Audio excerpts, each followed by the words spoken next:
You stand on the shore of the ocean watching the tide come in. You sense the call of the sea beckoning to take you in further.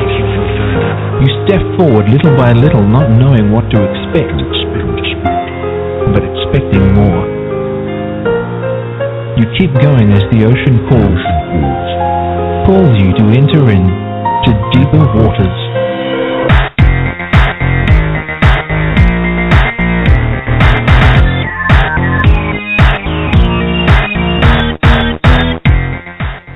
Welcome to the Deeper Waters podcast. I am Nick Peters, your host, bringing you the very best in Christian scholarship and apologetics. And today, we don't have a single guest in the studio. We've got two guests right here in the studio. We're going to be talking about, well, not right here in the studio, since my studio is entirely online.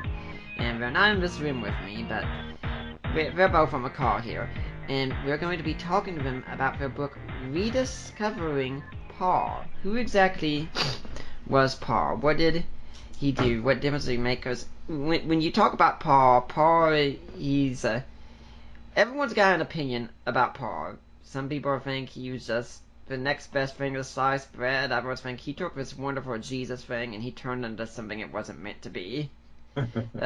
Let's let me our guest here. First off is Dr. Rodney Reeves. He's been married over 36 years to Sherry Richardson Reeves, who is a speech and language pathologist for Citizens Memorial Hospital in Bolivar, Missouri. They have 3 children, Andrew, 28, who lives in Kansas City, Missouri, Emma, 24, who lives in Chicago, Illinois, and Grace, 19, who is a first-year student at Bearhaven University in Jackson, Mississippi. Sherry and Dr. Reeves are members of the First Baptist Church in Bolivar, Missouri. In his 16th year at Southwest Baptist University, he's in his 16th year at Southwest Baptist University in Bolivar, Missouri, as a Redford Professor of Biblical Studies. He's also serving as Dean of Accords Redford College of Theology and Ministry, and he teaches courses in New Testament and Greek. He's an SBU alumnus from 1979 and graduated from Southwestern Baptist Theological Seminary in Fort Worth, Texas, 1982.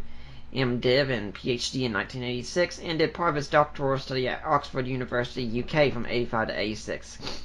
And prior to coming to SBU, he served as a senior pastor at Central Baptist Church, Jonesboro, Arkansas, and associate pastor of New Testament, professor of New Testament at Williams Baptist College, Walnut Ridge, Arkansas. He's written several articles for scholarly journals, textbooks, dictionaries, handbooks, and magazines, and 4 books: Genuine Faith, How to Follow Jesus, Jesus Today, and Rediscovering Paul, an introduction to his words, letters, and theology with David B. Capes and E. Randolph Richards. Spirituality According to Paul, Imitating the Apostle of Christ, and his newest book, Rediscovering Jesus, an introduction to biblical, religious, and cultural perspectives on Christ, once again with Capes and Richards, was released this summer, and we will be discussing that on the show later on, perhaps next month. And he's currently working on a commentary on the Gospel of Matthew, the Story of God Bible commentary, with Scott McKnight, editor. His hobbies include fishing, camping, golfing, and reading. He says he made a vow to God many years ago to preach the gospel of Jesus Christ and to minister to the body of Christ. He's tried to keep that promise as a member of a Baptist church, a minister, and a college professor. He studies Scripture because he wants to be a committed disciple of Jesus. He teaches biblical studies in an effort to serve the needs of the church. He's part of the academic community at SBU in hopes of advancing the kingdom of God, trying to encourage each other to fulfill Jesus' commandment, love God with all your heart, soul, strength, and mind, and love your neighbor as yourselves. And he sees his work there as part of the whole kingdom enterprise of teaching students to be servants of Christ for a world that needs him. Whew, that's a mouthful. Welcome to the show, Dr. Reeves. Well, thank you, Nick. I'm glad to be here. And you're a friend on the show and fellow co-author. He's been on the show before, Dr. Randy Richards. He loves training students for ministry, both domestically and internationally. He's been teaching since 1986, originally at the State University and then abroad at an Indonesian seminary. Upon returning to the States, Dr. Richards has served at 2 Christian universities before joining Palm Beach Atlantic University as a dean of a school of ministry in 2006. His wife, Stacia, has joyfully accompanied him from jungles of Indonesia to rice fields in Arkansas to beautiful South Florida. They have 2 fine sons. Josh, PhD 2012 at the University of St. Andrews, Scotland, is a university professor in English. Jacob, with a PhD 2014 College of Medicine, University of Florida, is a medical researcher. Dr. Richards has authored or co-authored 7 books and dozens of articles. Recently, he published Rediscovering Jesus, and with Ray O'Brien, Misreading Scripture with Western Eyes, which he was on before to talk about. Wonderful book. Reading, Writing, and the Production and Transmission of Manuscripts, Background of the New Testament, and Examination of the Context of Early Christianity. With a real author, please stand up. The author in Greco-Roman letter writing, in Come Let Us Reason, New Essays in Christian Apologetics, Pauline Prescripts in Greco-Roman Epistolatory Convention and Christian Origins and Classical Culture, Social and Literary Context for the New Testament, and a dozen articles in the Baker Illustrated Bible Dictionary. He's just finished another popular book, Paul Behaving Badly, which we will quite likely be discussing next year, and is finishing a little book for new Bible scholars, both with InterVarsity Press and due out in 2016. He is also completing chapters in 2 of her books and several dictionary articles. He's a popular lecturer, speaker, and preacher, recently in places as diverse as Wycliffe Hall in Oxford, Kathmandu, and Kenya. He was a senior scholar at the IRLBR Summer Summit at Tyndale House in 2013. He regularly conducts missionary training workshops and currently serves as a teaching pastor at Grace Fellowship Church in West Palm Beach. Dr. Richards, welcome back to the Deeper Waters podcast. Nick, it's great to be invited back. Thank you. How do you two both find time to be on this show with all that stuff going on? We probably should be writing. Yeah. That's true. We're probably behind on some deadline at the moment. Yeah, I've got a couple of ebooks under me right now, and so nowadays I reach a point where someone comes up to me and says, "How's that book you're doing?" It's like, which one? The one I'm writing or the one I'm reading? That's right. Dr. Reeves, you're new here, so let's start with you again. My audience might not know who you are, so tell us a little bit personally about who you are and how you got to be doing what you're doing. Sure. Well, I'm a follower of Jesus Christ. I was raised in the church by Christian parents, and I'm grateful for that. I surrendered the ministry when I was 16, heard a definitive call of God on my life, and all I knew at that point is I wanted to preach the gospel. Since then, the Lord has given me all kinds of opportunities to study and to learn with some great men and women in ministry. He's led me into places of service as far as pastoring churches. I've also taught in several other colleges, and basically, it's quite a joy. I mean, it is an incredible privilege to spend all your time. You talk about, how do we have all the time, or what time do we have to do this? I often tell people I work in the same garden every day. The Scriptures, the New Testament. I'm in that garden all the time, and I'm in that garden when it comes to trying to feed my own soul. I'm in that garden when I'm trying to prepare lectures for my students, and of course I'm in that, turning the soil over, and in that garden learning and trying to grow for the kingdom when it comes to writing, and especially, of course, to follow Jesus, and even he gives me opportunities to speak in churches and conferences. So, you're in this one field and you're trying to be faithful to him, and it's quite a privilege. Sometimes I wake up and think, I can't believe that, I get to do this, not only for a living, but especially for a calling. Well, it's great to have you here. Dr. Richards, you're probably pleased to know, I think I emailed this, that I was talking to my own pastor recently and mentioned Misreading Scripture with Western Eyes and what a great book it is, and he said, okay, you're the second person I know to recommend that book to me. I'm going to go ahead and buy it right now. That's fun. Thank you. I do remember you telling me that story. That was a fun book to write as well. Let me tell you how I got to know Rodney. Okay. Since we wrote a book together. Rodney and I were seminary buddies. We knew each other way back in when we were in seminary. Nothing went wrong with your technical equipment there at home, folks. I don't want to say how long ago it was. It was a long time ago, though. Now, this is AD and not BC, right? It was AD, barely, I think. So after we graduated, Rodney went to Williams Baptist College to teach, and I went to Indonesia as a missionary. Little distance between those two. A little bit of distance between the two, but we reconnected when Rodney took a pastorate at a large church near the college, creating an opening at that local college that I filled. And so our paths connected again, kind of indirectly that way. We both were students of Paul, remain students of Paul.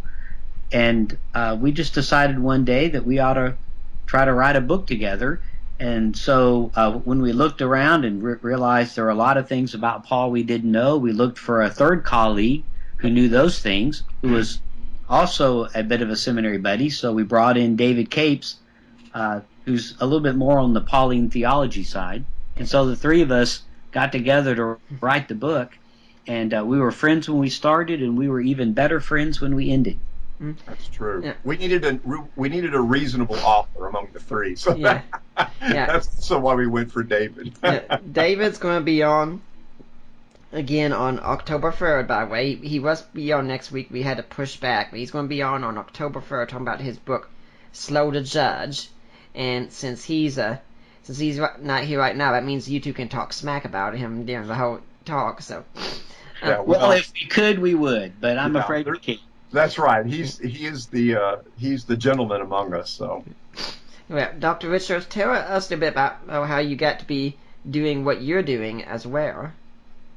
Well, Stacia and I have been married nearly 35 years, and we, like Rodney, we just want to serve the Lord, and wherever He calls us to do whatever He calls us to do. I was very blessed to get to teach at a seminary in remote Indonesia. When I got there, I realized, wow, these people are doing a terrific job. And so I really felt like my major calling was just to not mess it up. And I'm proud to say that I didn't do too much damage while I was there. They taught me a great deal. Some of it's reflected in that book, Misreading Scripture with Western Eyes. When we returned to the States, Rodney did graciously step aside so that I could have a teaching place. And that little college was a fun place to teach. It's just a great little place, and we had a wonderful time. To show how small the world is, Nick, my son, Josh, who's an English professor, just took a teaching job at Williams Baptist College. He left China, came back, and taught there just 20 years after I did, so it's kind of fun. When I finished there, I went to a sister school, Washita, another great school, and then nearly 10 years ago, Palm Beach Atlantic called me and asked me if I'd consider being the dean of the School of Ministry there, and it was just such a blessing. Great people to work with and great opportunity. It moved me out of the Bible Belt to an area that's very unchurched, and it's just a great opportunity. So I'm having a wonderful time here. And he's got a great place on the beach, too. That's why when the three of us get together, because we have to get together, obviously, to write. And so we think to ourselves, do we come to Bolivar, Missouri, southwest corner of the state? Do we go to Houston, Texas, where David lives? Or do we go to West Palm Beach and we're going to Randy's place? Suffering for the Lord, eh? It's a burden. It's a beautiful place. And he and his wife are so gracious to host us. And we've had good times down there. Yeah. Now, Dr. Richards, would you also say your time in Indonesia was something that really opened you up to the honor shame perspective that we're going to be talking about quite a bit? It did quite a bit. We had done some work on it in the past, so we were sensitive to it. One of the things that we had noticed, Nick, was there's just not a lot of material written on it. Mm-hmm. And so when we wrote the book Rediscovering Paul, we talked about it as best we could from the research and the study we had done on it. So it was on our mind, but in Indonesia, I got to see it in action. In several of the languages that we spoke there, I would learn that there weren't even words for things that were so important in our culture, like guilt and feeling guilty and those kinds of things. And then they would have multiple words that we would just translate honor. It struck me one day, Nick, we were in a church, it was during the Christmas season, and their favorite hymn, unquestionably their favorite hymn, and we had sung it in dozens of churches over the previous weeks. The song just has two words in it, give respect or give honor. It's just give honor. So they're just singing to God and that we should give them honor.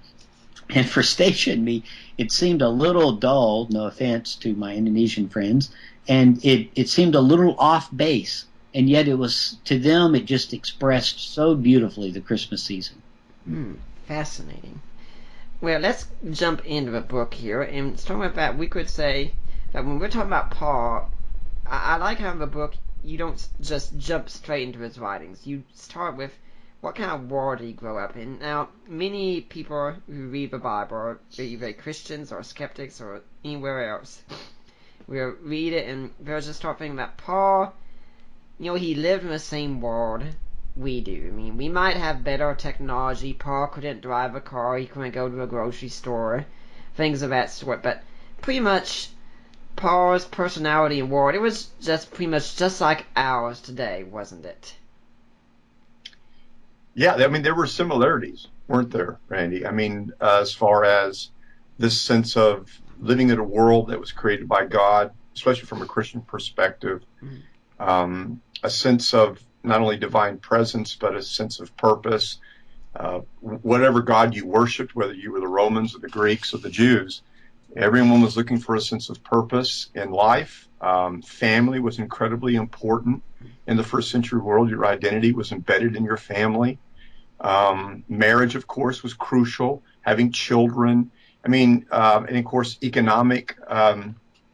having economic security was important for their world, and developing a trade. And so I think there were so many ways in which our world is very similar to Paul's. Right. And before we talk about the ways in which it was very different, I start by telling my students, Paul lived in the modern world. When Abraham entered Egypt, the pyramids were 500 years old. So Paul lived in a modern world with modern transportation. You could go from Egypt to England with one currency, which you couldn't do before, and actually you couldn't do again until maybe the euro. And so, we start by reminding them that there were a lot of advances, a lot of wonderful things, but then we have to step back and say, but Paul's world was not like ours. Right. He would walk down the streets of a town, and there would be painted on the wall, or the stucco wall there, the smiling face of Caesar saying peace and safety. And he knew what that meant. Like a billboard. That's right. And, magic permeated everything. They worried about it. They had gods and goddesses. They had a goddess that governed the burning of bread in the oven. So if we make the mistake of taking Paul and imagining he lives in our world, or rather we just take a modern person and put them in a toga and imagine that that's Paul, we make a serious mistake. And so one of the things that we do at the beginning, Rodney guides us into an introduction into Paul's world. Yeah. Well, one of the big differences I think that we make is we assume the cultural standards were like our own. For instance, we come from our modern Western individualistic standards where it's all about ourselves and what we think, and we have to build up our self-esteem and feel good about ourselves, and it doesn't matter what other people think about you, that you're special inside. But that wasn't Paul's world at all, was it? No. I mean, scholars have done quite a bit of work in this, applying what's called a sociological model of understanding the first century world, trying to understand Paul's world in Paul's terms. And he has a shared view of things. His worldview was similar to even the Greeks and the Romans as well, as a Jewish man. And that is that your identity is embedded in your social group, your family, your tribe, your ethnicity, even your trade gave you identity. And so, and of course, then your religion went along with that. And I was just telling my students this last week, it's so different from the way we see our world, because we think we are the product of all of our choices, when they really believed many choices were already made for you. Like I would say to my students, how many of you believe you're called to the ministry? And of course, there were several raised their hand. And I said, can you imagine in Paul's day, as a Jewish man, you just couldn't decide God's called me to the ministry. The first thing you'd have to ask is, what tribe do I belong to? Yeah, you can't be in the ministry unless you're a Levite, right? So God determined all these things. And so there's a sense in which the world is ordered by of deities, both for the Greeks and Romans as well as the Jews. And he birthed you into a family of a certain ethnicity. He gave you your father, who was a tent maker. He gave you your religion. All the people believe this, and your family name was so crucial with regard to your identity. And many students are surprised to learn that Paul, his name was his last name. That was his family name. And people in those days, you would know someone by their family and the honor of that family, not necessarily any individual achievement that you accomplished. I think. Go ahead. Well, Nick, I spent the night with some Bedouins during the summer in the Negev in Lower Israel, and they're very much a culture that views itself this way. When they introduce themselves, as Rodney said, with their family. Their identity is just completely wrapped in their family. Yeah. In fact, it was the major deciding issue. One of the interesting comments he made, this Bedouin chief I was speaking with, he said, we are good citizens. We obey the laws of whatever country we're in. But it was very much that you could tell from the way he spoke that country was so low down his priority list. Loyalty was to family, and then to clan, and then to tribe, and then somewhere down there, because your clan was in a particular country, it related to country. And so as Rodney was saying, it's their orientation, just the way they view the world. They would think more in we terms rather than I terms. Yeah, we don't know much about Paul's family in this regard, but we can see some of this showing up in Jesus. We say, isn't this the carpenter's son? Aren't his brothers and sisters there with us? And it wasn't a private matter either. I mean, we live in our world today where we value privacy so much. Everyone knew everyone pretty much back then. Everything was public, right? That's right. In fact, it's kind of funny.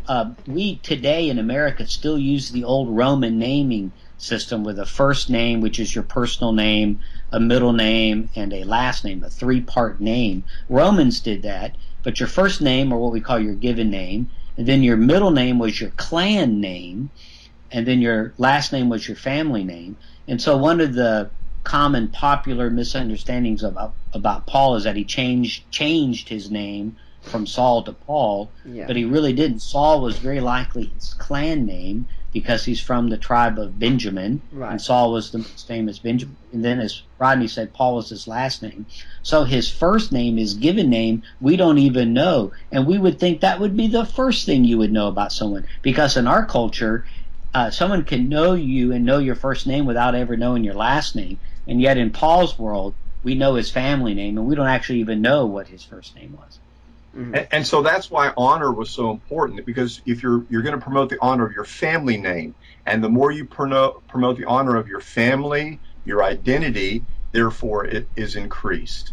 So individualism, where we think the only way I can be significant is if I make my mark in the world, that American dream would really be a Mediterranean nightmare, because you would be a rebel really trying to say, I'm more important than my family. And so think about this, Nick, you brought up about Jesus. The people in Nazareth are trying to bring him back under control, because they're saying, hey, we know who you are, and you're trying to act like you're something different, something special.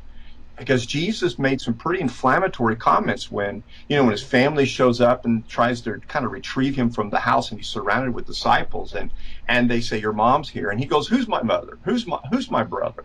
And he points at his disciples. And that, I can't stress enough how revolutionary that idea is. It was really social suicide for him to say things like that, and to basically describe a fictive family in terms of allegiances to him. And he was convinced that if you were loyal to him, then therefore you were loyal to God.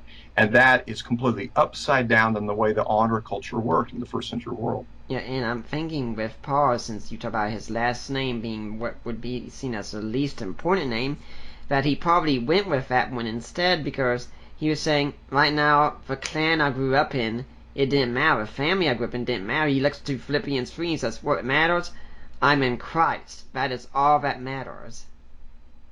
Oh, it's interesting that of all the things he could claim as titles of honor. He could claim a student of Gamaliel. He could claim being a member of a very prominent family in Asia Minor, the Paulus clan, that sort of thing. But when he identifies himself, he says, "I am a slave of Jesus Christ." Mm-hmm. Now, when we talked a little bit about his conversion, and even still that's a difficult term to use back then, we too often come at it from our own world perspective. We say, well, geez, people change religions all the time here in our world. I mean, you have Christians becoming atheists, you have Muslims becoming Christians. I mean, changing a religion isn't a big deal, but when I'm making a defense of a resurrection, I get to Man of More Facts, and I get to Paul, talk about what made him change his mind. See, this is a very big deal. It had to be something huge that would make a devout Jew suddenly become a Christian. Well, before Rodney talks about how significant it was for Paul, what you described for Americans and maybe Europeaners is not typical for the world. In most of the world, it is extremely significant to change your religion. In Indonesia, it required a new ID card. It would determine if you could get into university or not. It could determine what kind of jobs you could get. It would determine who you could marry, all those kinds of things. So it is a very significant social decision, not just a personal theological, but it's a very significant social decision in most of the world, even today. So we're already, as Americans, out of step with the rest of the world, and we were certainly out of step with Paul's world. Rodney? Yeah, and what's interesting is that Paul wouldn't have seen it as a different religion. Right. See, he would, we had this idea that he changed religions, and he was worshiping one God and now he's worshiping another, and that's why scholars have tripped over that category, conversion. When he very much believed, that's why he brought the relief offering to Jerusalem. That's why he kept in contact with the apostles, the pillars, in Jerusalem, is because, and even the way he saw the world is that this is not an Old Testament that we can kind of consult every once in a while, and now we're going to talk about a New Testament, right? Right. He very much saw the story of Israel being fulfilled in the gospel of Jesus Christ, in his life, in the life of his Jewish Christian brothers and sisters, and especially, of course, in the life of his Gentile converts. He really believed that this was, if you will, a fulfillment of the religion of his ancestry. Right. He believed that he was witnessing the end of the world, all these promises God had made, and that God called Paul's name and said, look, I want you to help with this really important task, because Isaiah envisions this, the prophets envision this, that when God shows up at that last day, he's going to draw the world to himself, and Gentiles are going to build roads to the desert to get to worship that God in Jerusalem. And Paul, we believe, building on scholarly work that has been done that we've learned from, Paul believed he was a significant piece of that puzzle. So I think he would be surprised to hear us say something about conversion to a different religion when he would have seen it as the fulfillment of all that God had already promised Israel. I like to describe it when I speak those ways about a kind of Christianity as the flower that sprouted from the seed of Judaism. That's a good analogy. And I think, sure, and I think for Paul, he would always speak in terms of calling, but even when we use that term as modern Americans, we misread it because we think in terms of calling, I make a personal decision to do this, so I feel called and therefore I decide this. Paul uses terms that were used for when the military conscripted you. So I think it's often translated in English, I was laid hold of by Christ. In other words, I was drafted. I'm minding my own business, doing what I think I need to be doing, and then Christ grabbed me and put me in this new, gave me this new task. I remember go ahead, Rodney, Dr. Reeves. Well, I was just thinking, piggybacking on that idea, is that therefore Paul, so he would see himself as one that Christ has called as a prophet. He describes his prophetic calling like Isaiah and Jeremiah in Galatians 1, and so, But there were people even within Jewish Christianity, but especially the Jewish kinsmen that did not affirm the messiahship of Jesus Christ. They would be the ones that would say, "You're not in our religion anymore." So from their perspective, it's kind of like the way the Essenes basically said, "We're the only true children of Israel," and the Pharisees and the Sadducees are, they're the children of darkness that are going to go into hell in a handbasket on the last day. Different Jewish groups did that to one another, and so the kinsmen that Paul grieves over in Romans 9 that haven't believed the gospel, they would definitely point their finger at him and say, "He's not one of us anymore. He's an apostate. He has forsaken the true religion because he no longer keeps the law like we do." And so, that's why conversion is an interesting idea. From their perspective, he was converted, but from his perspective, like Randy said, he was called as a prophet of God. Yeah, I remember about a year and a half or so ago being at the men's group at our church, and we were reading something from Paul, and I remember someone saying, "Boy, it'd be great to have faith like Paul." Now, I agreed with that entirely, but then I said, if you're going to have a faith like Paul's, you're going to have to realize just how much Christ revolutionized Paul's worldview. It changed everything, and until you realize that, you will not have a faith of Paul. And that's why understanding our Old Testament is so essential, because Paul was soaked in it, and if we do not understand the Old Testament, we will not understand Paul. I could not agree more, and actually, if I could plug this, a great book on this is Spirituality in Paul, where Rodney talks about this, that that having faith like Paul includes bearing the marks and paying the price. Rodney, tell us about that. Well, yeah. So Paul, basically, the cross was a revolutionary event for him. And for him, it wasn't just something that happened to Jesus. This is really interesting to me about Paul, is that he believed that the cross was something that you experience apocalyptically, that you experience spiritually, that it is a lens by which you see the whole world.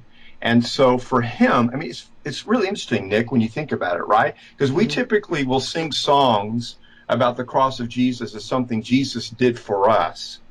But I think Paul would have us sing praise songs about what the cross does to us, like you were saying, that it changes everything, and what the cross does through us. So for Paul, the cross was an apocalyptic, is the fancy word, an apocalyptic event that continues to impact me in my life. And so Paul said, I'm crucified with Christ. And he believed that this cross of Jesus was something he experienced, he participated in, he was united with Christ in this, and therefore, through that life-giving power of the cross of Jesus, he then developed a resurrection view of the world, because you can't have resurrection without a cross. And so for Paul, there's resurrection power in identifying and experiencing the cross of Jesus Christ through the Spirit. And it changed everything. It changed the way he saw ethnic differences. It changed the way he read the Old Testament, the Hebrew Scriptures.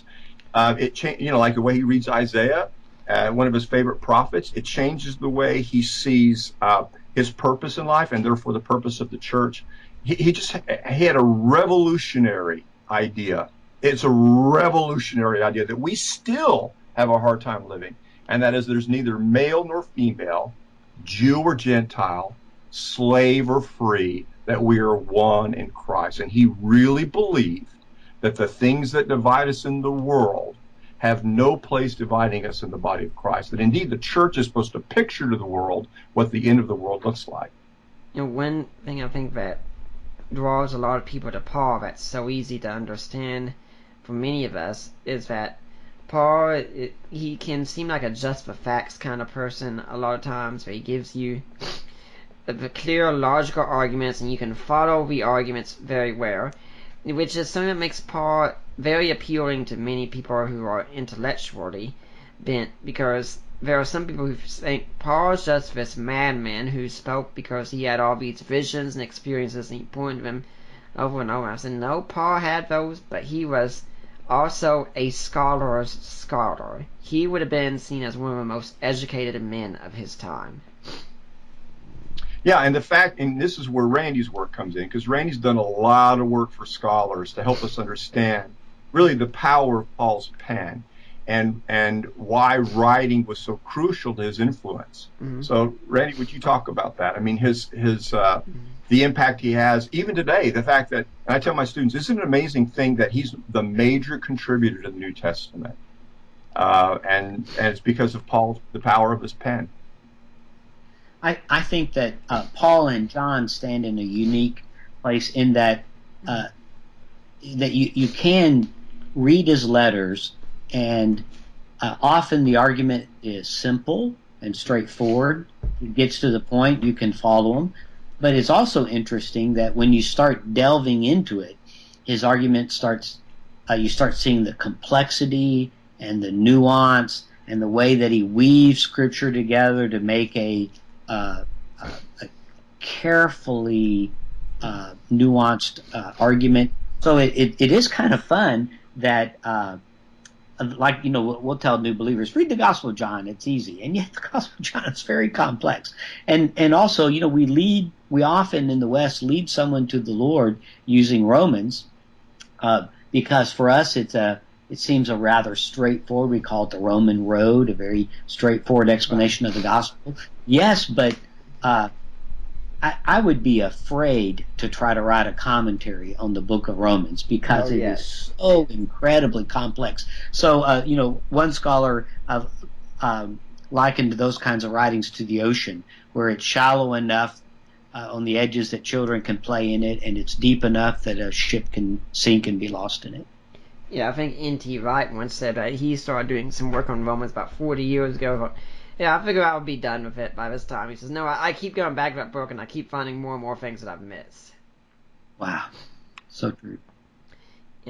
When we're talking about letter writing, now that was something that Paul is probably most well known for of his letters. Now, when I'm with people who aren't Christians, we are talking about the life of Jesus and such, they say, well, geez, if this was so important, if this was so crucial, why didn't anyone write it down sooner?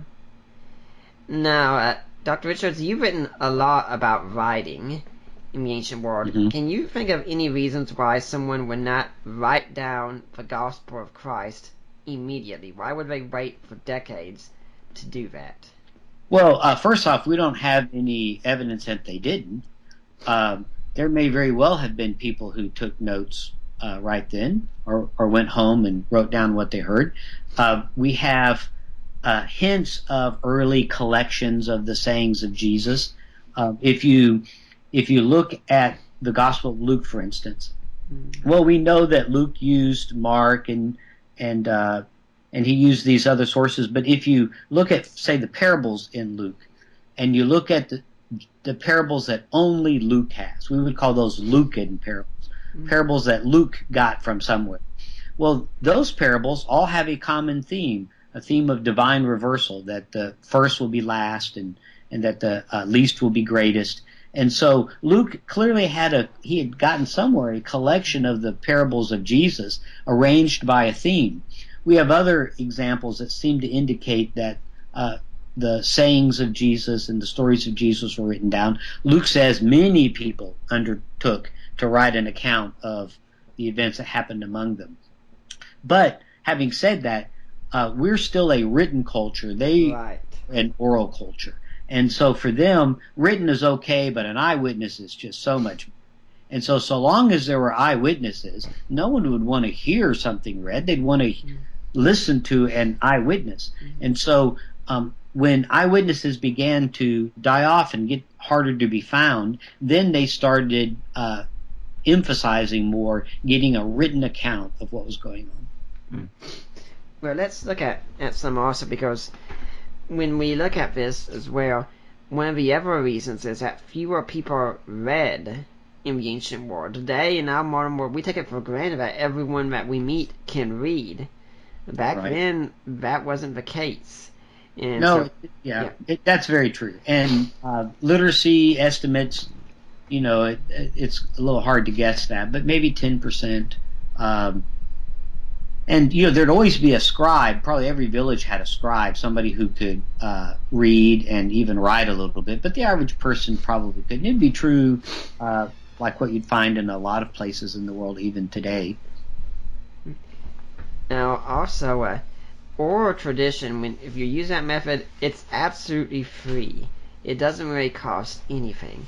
But when you go with letter writing, it costs a lot. I mean, Dr. Richards, you did a whole PhD on letter writing of Paul, I think.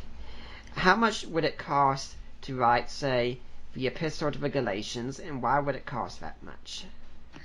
Well, for us, paper and pen is just it's so cheap we don't even think about it. We don't even consider it. But in the ancient world, they wrote either on what's called parchment, which is a cured animal hide, usually that of a cow or a goat or a lamb, or they made what's called papyrus, which was woven out of reeds that you find in the Nile River Valley and in North Africa. And of course, we think, wow, the reeds would be a whole lot cheaper than the parchment. But actually, no, both of them were fairly expensive. And so for little incidental things, people would write on a piece of broken pottery because, pots were made out of clay. They would break just constantly.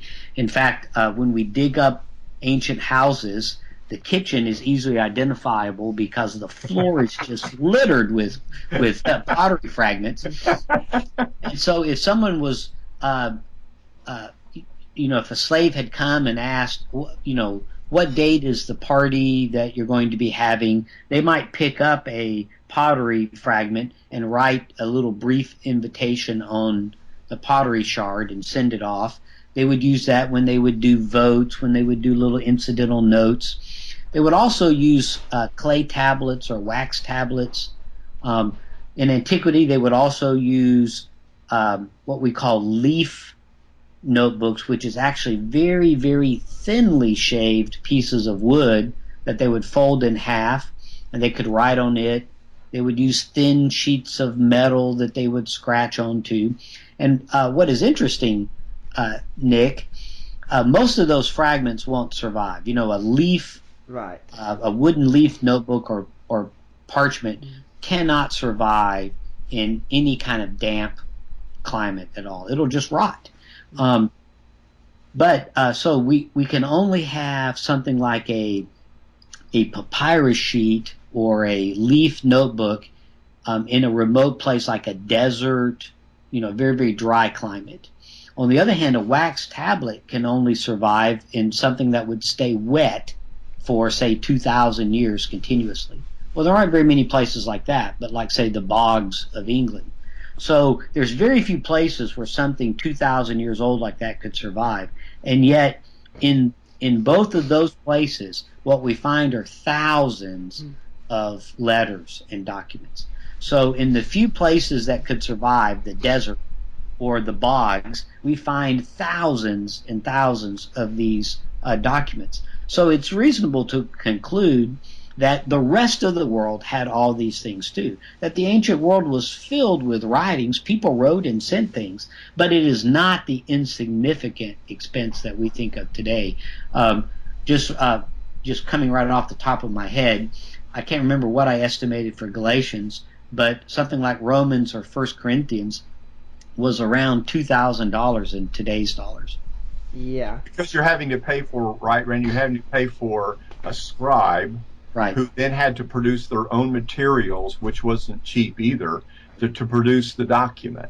Right. So you would go down to the marketplace and, go past the wine cellars and go past the laundry people and go past the soup makers. And finally you'd get in the market to the scribe section. And you would tell the scribe, I want to send a letter to my mom because I arrived safely on the boat. This would be a sailor drafted by the Roman Navy or something, and he'd want to write home. And so the sailor would say, the scribe would say, okay, where does your mom live? And so he'd write all that down. Is there anything else you want to say? he'd say, yeah, I got here safely, and would you please send me some of the pickled olives that she makes that I like so much. So he'd write all that down, and the sailor would say, I'll be back tomorrow. And so then the scribe he'd have parchment or papyrus in a roll, so he would pull off a sheet of it and cut it. He would scratch lines in it. He would write a letter, and you think, gosh, a letter to your mom ought to be very personal. But in the ancient world, it was very impersonal, even worse than our dear so-and-so, sincerely so-and-so. So he would write a very standardized letter, wishing well and that they're in good health, and hoping that his mother is in good health, and that he arrived in Alexandria on the 4th of the month of whatever, and please send the pickled olives, and then the scribe would sign it, and then he'd have it ready when the sailor came back the next day. He would hear it read to him, say, yeah, that's right, that's what I want. If he could write at all, even just a couple of actual letters, he would scratch a couple letters at the bottom. Often our equivalent of ERR, which was short for the word goodbye. He would write that at the bottom. The scribe would fold it up, kind of like we used to fold up paper fans to make a fan, kind of accordion style. Mm-hmm. Fold it over and put a knot in it, and hand it to the sailor. A little letter like that would cost about maybe $90, which is, not an insurmountable amount for someone, but it's for them in those days. That was a lot. Yeah, I mean, today, if I went on a trip, I could just reach my destination, open up my iPhone, send out an email, "Hi, Mom, made it safely," and that's it. And it doesn't really cost me a thing.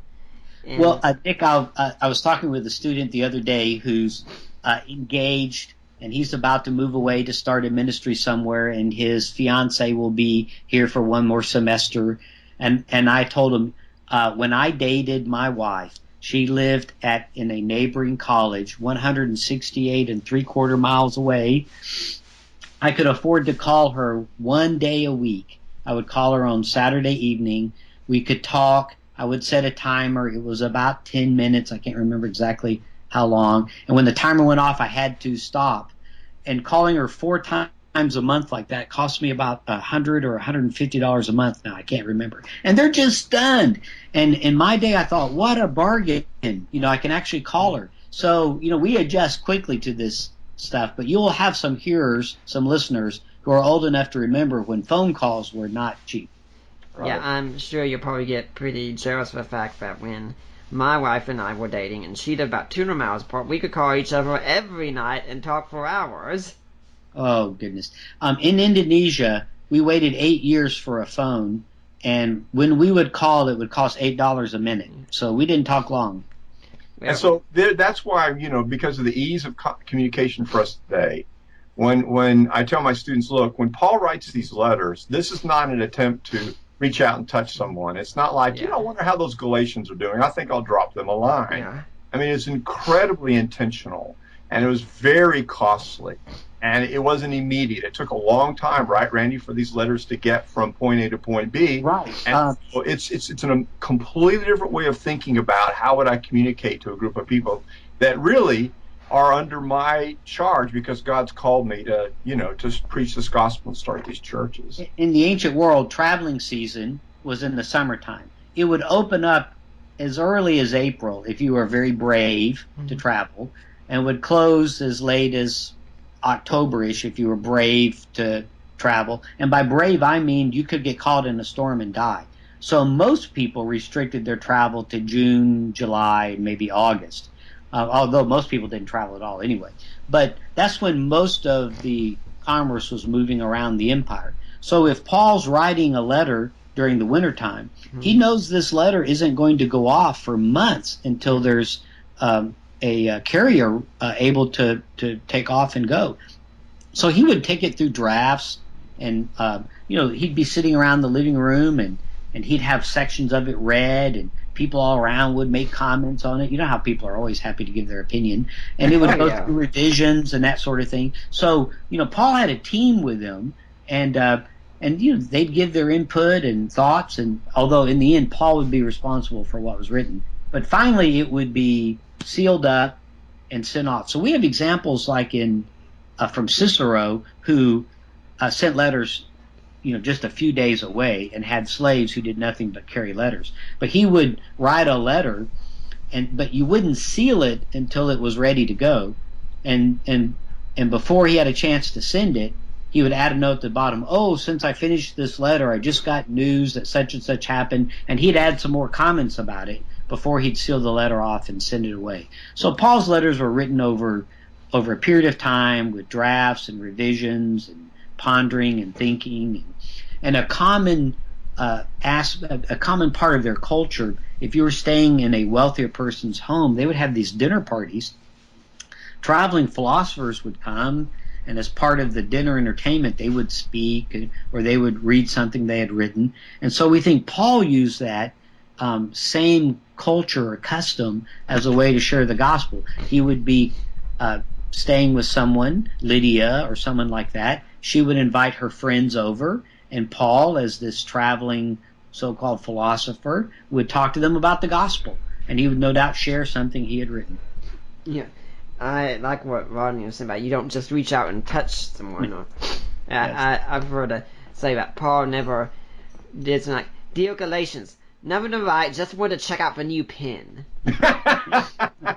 Exactly. Right. Oh, goodness. Now, you were talking about the cost of that would include a scribe, but someone could say, well, Paul could read, Paul could write, so why would he even need a scribe? He could just cut that cost out. Well, we talk about literacy as reading and writing. In fact, I just read something the other day. It was the first time I even see scholars differentiating between it. But technically, the ability to read and the ability to write are different things. Now, we teach them together, but they're actually two different things. So I can, if we just go back, a couple of decades, there were people who could read something that was typed, but not be able to type themselves. So writing was more like calligraphy, and it was a skill someone had.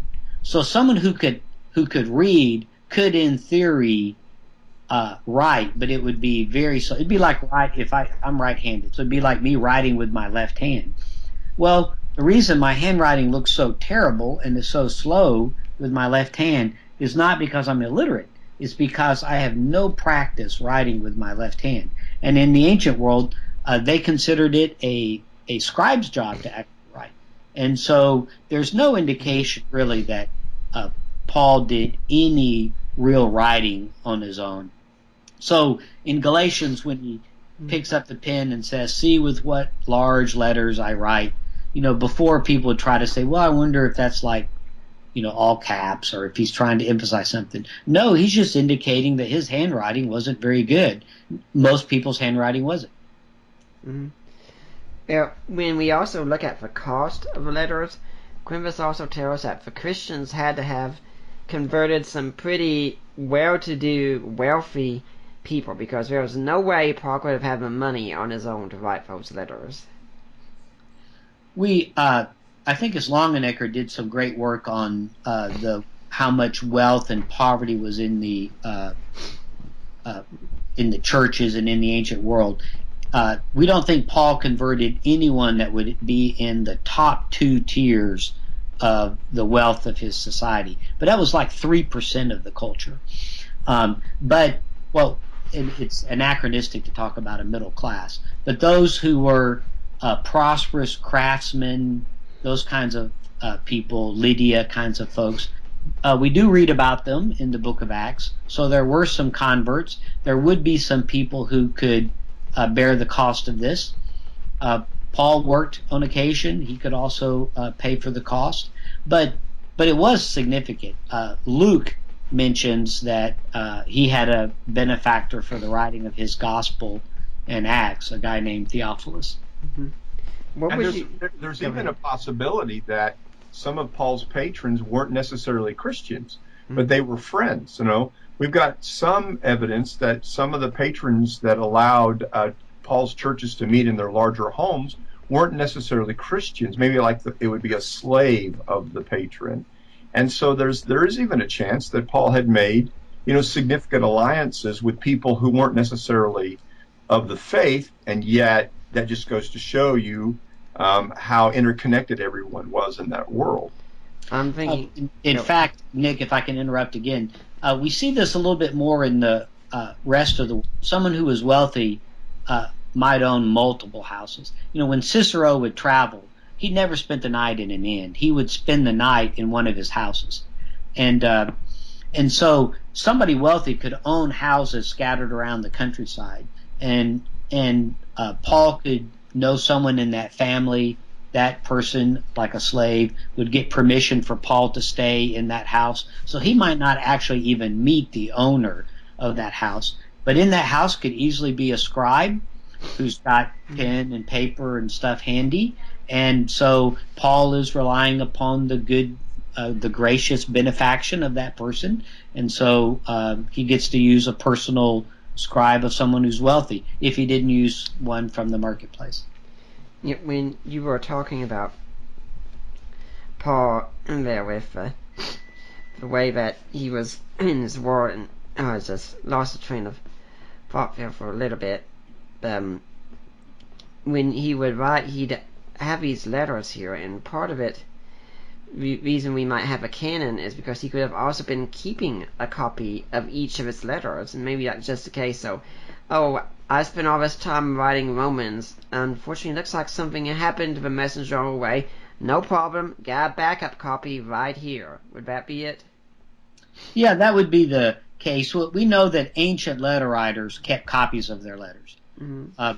Part of it would be because the last draft they would have, it would be on in some kind of notebook that he had. And then if you're going to send one, ancients cared about appearance. So if you're going to send a letter, you would want to use higher grade parchment, write it, or higher grade papyrus, and write it neatly for the dispatched copy. When you sent that off, you would still have the last draft in your notes. Wealthier folks like Cicero kept collections.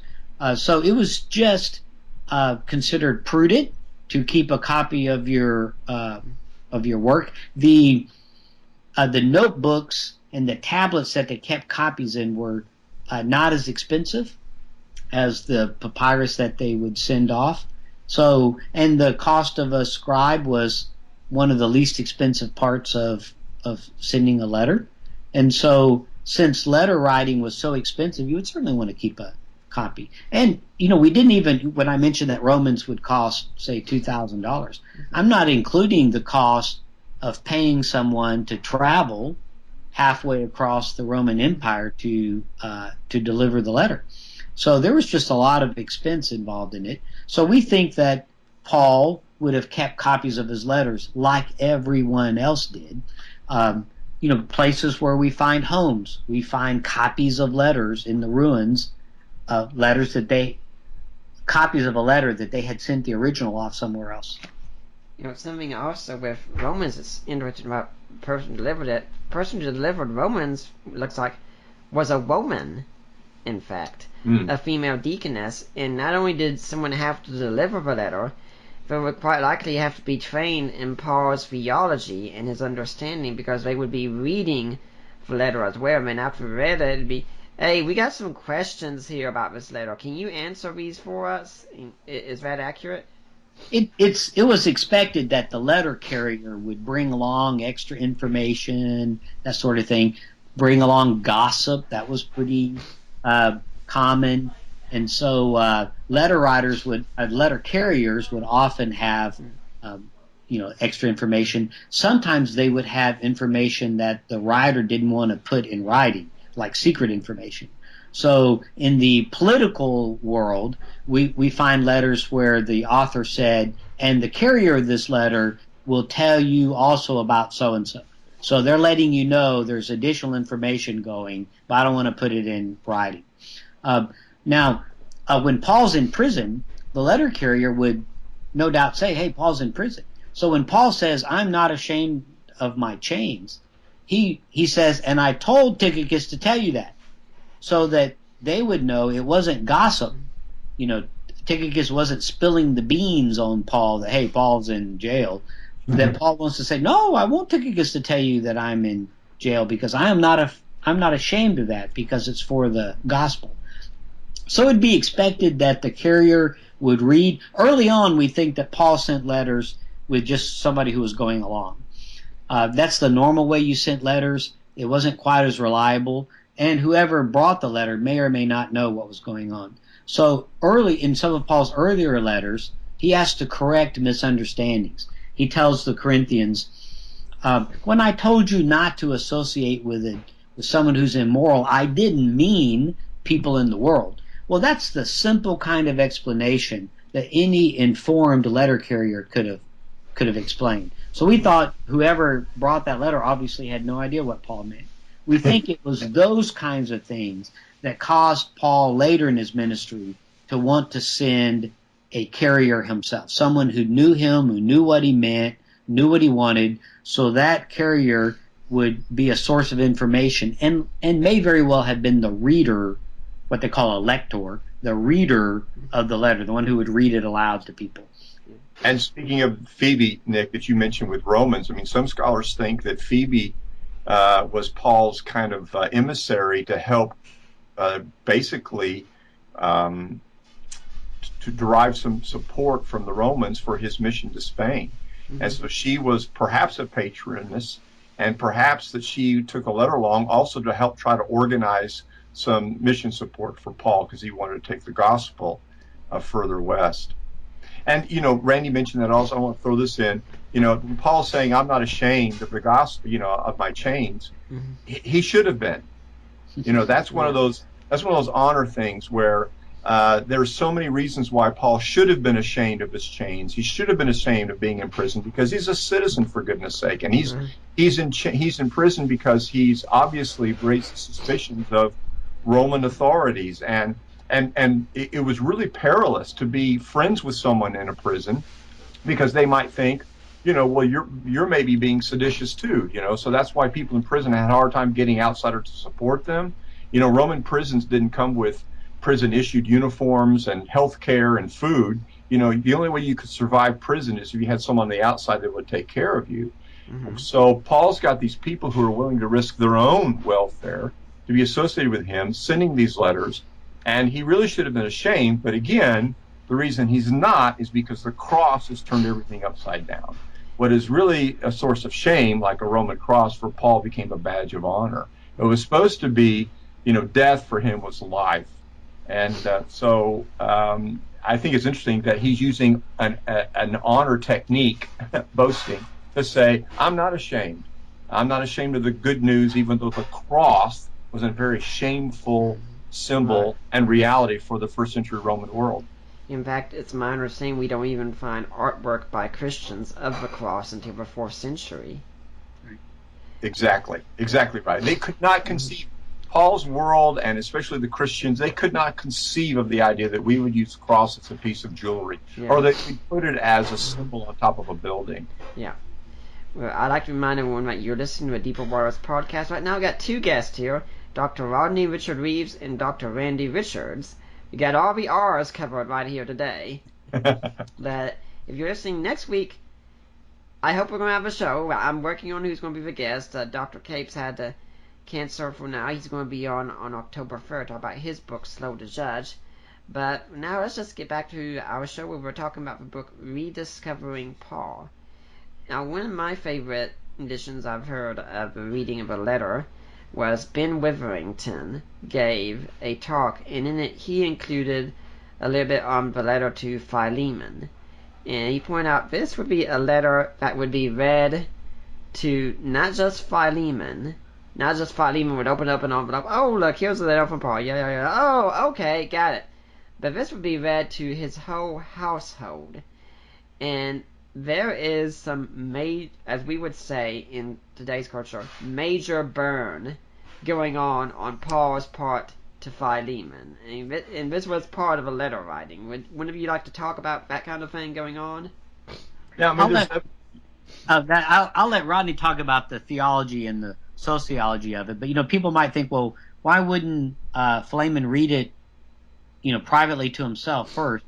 Well, in the ancient world, even if you read it yourself, you read it aloud. Right. It's hard for us to imagine that, but they would actually read the sounds, and the sounds coming out their ear would hear, and that's how they would know what it said. Augustine was a bit shocked when he went and saw the Bishop Ambrose of Milan reading silently. Exactly. And even though it confuses us, Nick, it's no mystery to any elementary school teacher, because they spend several years teaching kids to read to themselves, and after you teach them to read to themselves, their lips will still move silently, and then they have to put their little fingers. The teacher puts her fingers on the lips to get the kid to quit moving his lips. So even if he stood there himself and read it, people standing around him would hear, and you say, well, who'd be standing around him? Well, you would never leave a wealthy Philemon in a room by himself. What if he wanted a glass of water? What if he needed someone? So there would always be slaves standing around. There just was no such thing as privacy back then. As I think I mentioned in one of the other books, in one of the cultures I was working in, they didn't even have a word for privacy. It just didn't exist. And so for Philemon, he would read that letter. His household would know about it, because at least one slave would know it. And of course, if one knows, they all know. But what's interesting also is Paul mentions the letter when he writes to the Colossians, and that is to put pressure on Philemon to make sure that Philemon actually acts according to the letter. So Paul cranks the heat up on old Philemon. Yeah, and we tend to think of the letter, I've just got the text out right here just to remind myself, we tend to think of the letter as a personal letter. And it's true that most of the pronouns in here are, second person singular, you. But remember, it's not just addressed to Philemon, but it's also addressed to Apphia and Archippus. So they're recipients of this letter too, in verse 2. And he ends the letter not with a singular pronoun, but a plural one. The grace of our Lord Jesus Christ be with your spirit, plural pronoun. So there's a rhetorical strategy going on here, where Randy's exactly right. Paul is writing a letter to Philemon as the primary recipient, but he's got other people he's writing to, and he anticipates, this is fascinating to me, that that Philemon might be the one who reads it. We don't know. But this is fascinating. In Philemon's voice will be Paul's voice, as Paul is engineering a situation where in the world you'd have people who are, you might say, it might be too strong a word to say, but they're, enemies, the runaway slave and his master in this horrible situation, right? And yet Paul wants them to think of this not in terms of, slave and free, owner and master. He's trying to get them to see it through the lens of the fictive family, the church, where we're all brothers, and he's trying to help them. He's establishing the egalitarian reality of the church of Jesus Christ. And to me, it's really one of his most brilliant letters. I mean, I love all the letters of Paul, but his deftness here and his, I don't know, sometimes I compare him to a Jewish mother. He puts a lot of emotional pressure on Philemon, and you owe me something, by the way, don't forget, it's like you owe me your very life and I want you to do this for me. So he's one of those writers who says, this is what I could require, this is what I could do. I'm your apostle. He could do the hierarchy thing. You could obey me. You should obey. But instead, even Paul says, I'm going to do this like the church works, in an egalitarian way. Mm-hmm. So he's modeling even what he wants Philemon to do, that is receive his runaway slave as a brother and forgive him. And that's an incredible hope of Paul and a vision for Paul to really address this really significant social problem. Yeah, Ben Wivering. Go ahead. I'm sorry, Nick. It's a high stakes gamble for Paul as well, because when he writes the Colossian church, he puts them in a terrible spot, because Philemon is likely their benefactor, their father, in the sense that he is providing the resources for them. And yet Paul is claiming to be their spiritual father. And so if Philemon doesn't do what Paul asks, then the church is going to have to decide which father are they going to follow. Are they going to follow the money, or are they going to follow the gospel? So, as Rodney says, this whole dynamic with Philemon and Colossians is just really a masterpiece. And Paul is playing high stakes here. Is the church going to redefine the way they view the world? Yeah. And N.T. Wright, his work on Paul, we found it fascinating. It's a massive, 2-3 volume work, Yeah, right? it's about 1,700 pages, light reading in the evening. It was clever of Professor Wright to start with Philemon. That's where he starts. So to get into Paul's theology, because for Paul, we tend to think of Paul, like you were saying early in the podcast, Nick, how we tend to think of him as an intellectual who's simply working on his theological problems. For Paul, theology has to do with the way we live our life. Uh-huh. For him, the gospel is not just a set of propositions or a message to preach. It's the way we live. And so I think it was brilliant by Professor Wright to start with Philemon, because you've got a gospel on the ground that's addressing so many issues that the world has, is divided over. And Paul's basically levying the gospel to address this situation, which is nearly impossible, as a demonstration of the grace of our Lord Jesus Christ. And it's a brilliant move by Paul to stick his nose in this guy's business, basically, because he's this apostle, but yet he has a higher vision of what the church is supposed to look like. Yeah, Ben Witherington called it the Emancipation Proclamation of the New Testament. And it's definitely also, and I'm not sure which one he wants to come on with, it's a working piece of rhetoric, which was extremely important in the New Testament world to make a rhetorical approach. I mean, we often speak about rhetoric in negative terms. We just say, it's just a bunch of rhetoric. But for them, rhetoric was everything. Yes, and of course, Professor Witherington has done a lot of work in this. He's got more skin in the game of seeing rhetorical devices in Paul's letters than other scholars. And honestly, Nick, that's even something is still debated. To what extent is Paul truly relying upon, you might say, the rhetorical handbooks? And that even goes back to really raising the question, how Hellenized was Paul? Did he really receive a formal Greek training where rhetoric was taught? But you're right, rhetoric was not just a matter of structuring an argument. Rhetoric had to do with basically convincing other people that you're right. And there are persuasive techniques that the sophists, the wise guys, they taught, because everyone wanted to have a voice beyond, maybe their own station in life. And so you've got rhetoric being taught as a way to have huge influence in your city and in your and therefore in your social group, the guild you belong to. And rhetoric does show up. I think it does show up. It shows up more clearly in certain places, like Romans. I think rhetoric shows up very clearly in Romans. And there's some other evidence that rhetoric shows up, for example, in places like, Galatians and Philemon. But rhetoric doesn't show up as a species of argument in 1 Corinthians.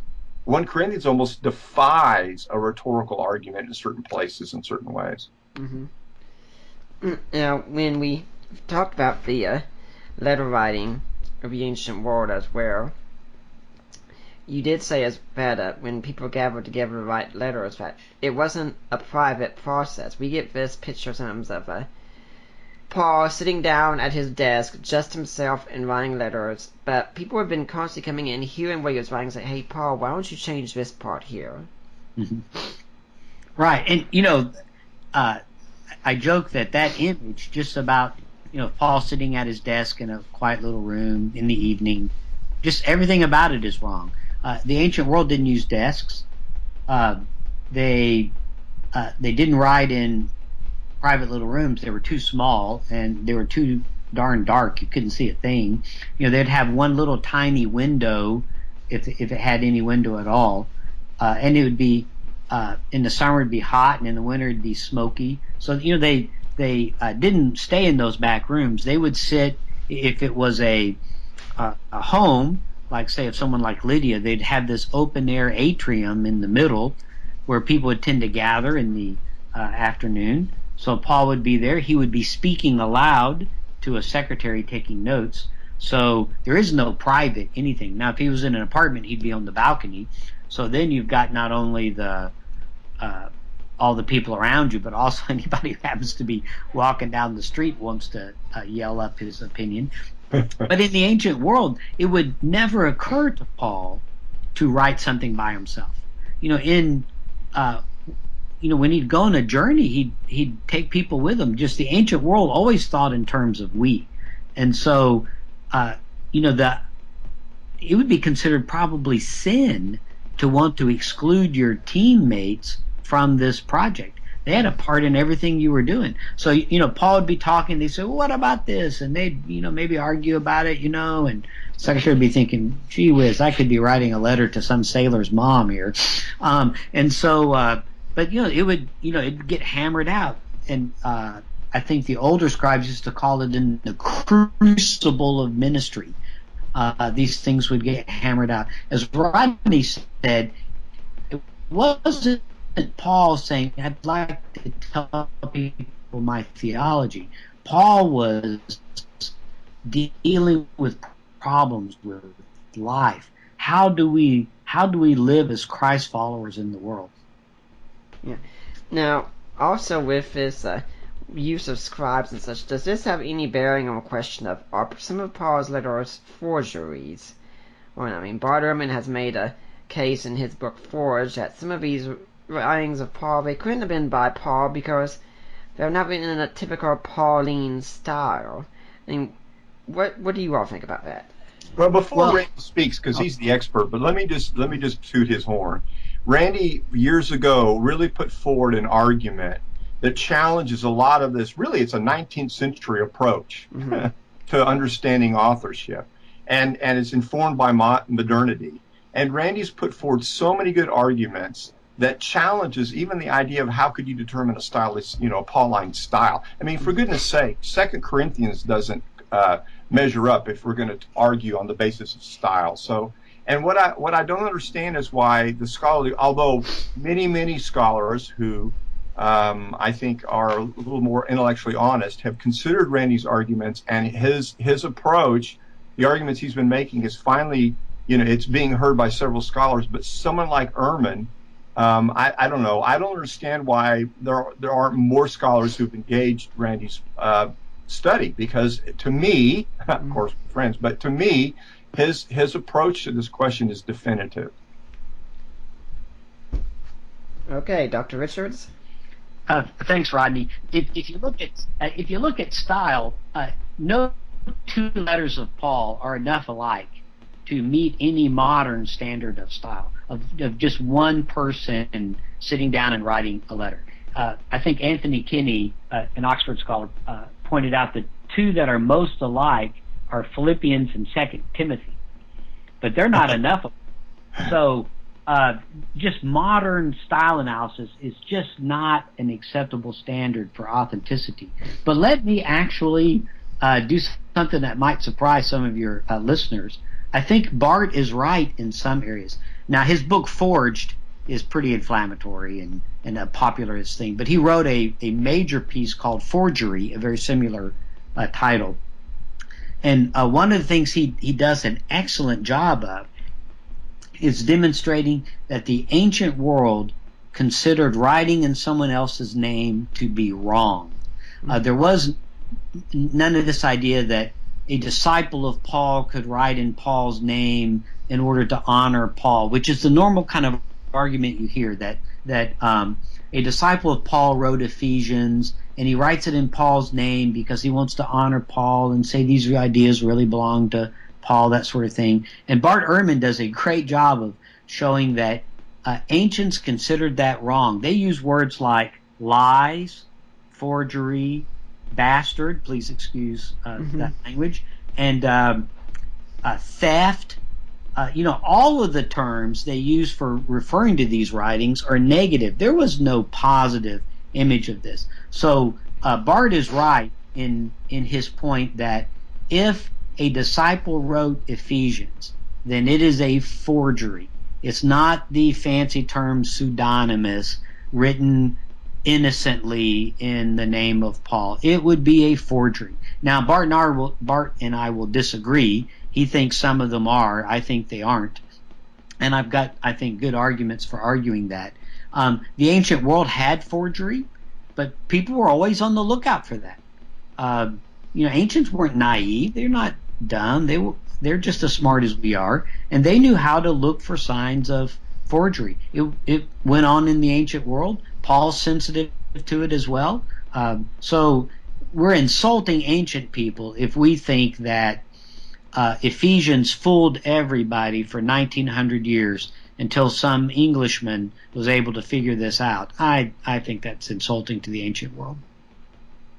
Well, I'd like to remind everyone that you're listening to the Deeper Waters podcast here, and everything we do is listener supported. And when I'm thinking about the call of donations, I am thinking about what Dr. Reeves said earlier in the show, that technically we're all family. We're all part of the family of Christ. So when you're considering supporting us, kind of think of it, you're supporting the family, your family.